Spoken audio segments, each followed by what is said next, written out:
हिंदी गद्यांश 2018 9 दिसंबर के सेट में पूछा गया था। आज हम वो डिस्कस करेंगे। तो बिना देरी किए शुरुआत करते हैं। भारत 15 अगस्त 1947 को आज़ाद हो गया था।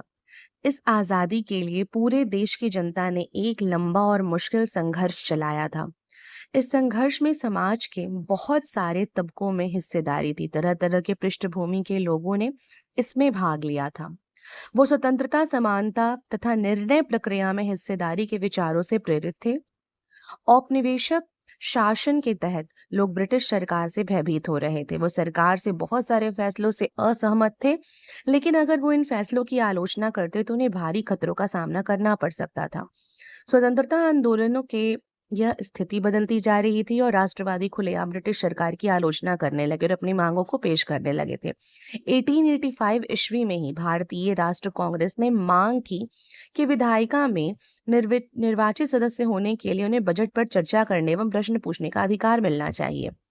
वर्ष 1909 यानी 1909 में बने गवर्नमेंट ऑफ इंडिया एक्ट ने कुछ हद तक निर्वाचित प्रतिनिधित्व की व्यवस्था को मंजूरी दे दी थी। हालांकि ब्रिटिश सरकार के अंतर्गत बनाई गई ये शुरुआती विधायिकाएं की राष्ट्रवादियों के बढ़ते जा रहे थे और दबाव के कारण ही बनी थी। लेकिन इनमें से भी कभी भी सभी वयस्कों को ना तो वोट डालने का अधिकार था और ना ही आम लोगों में निर्णय प्रक्रिया में हिस्सा लेने का अधिकार था। तो अब जाकर के हम इस गद्यांश को पूरा पढ़ चुके हैं।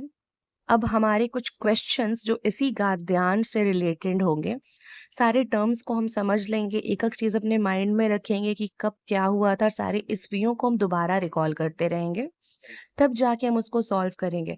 आप शायद बिलीव भी नहीं करेंगे कि ये नंबर हमारे अपने हाथ का होता है।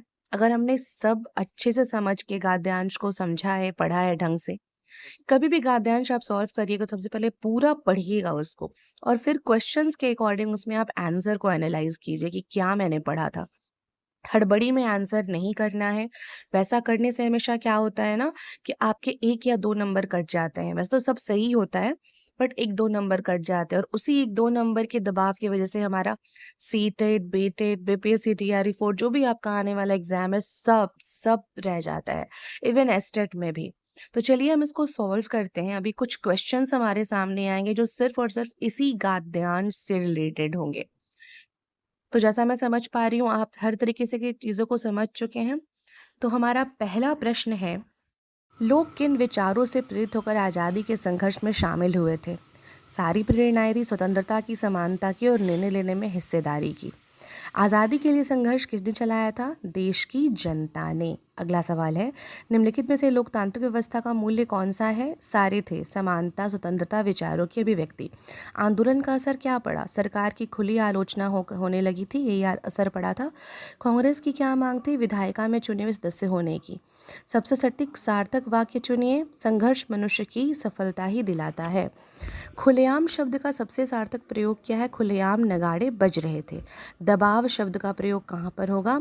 पहला, हवा का डैश कम हो गया, हवा का दबाव कम हो गया। उम्मीद करती हूँ आपको ये क्लास समझ में आई होगी और गद्यांश कैसे सॉल्व करते हैं ये आप समझ चुके होंगे। धन्यवाद।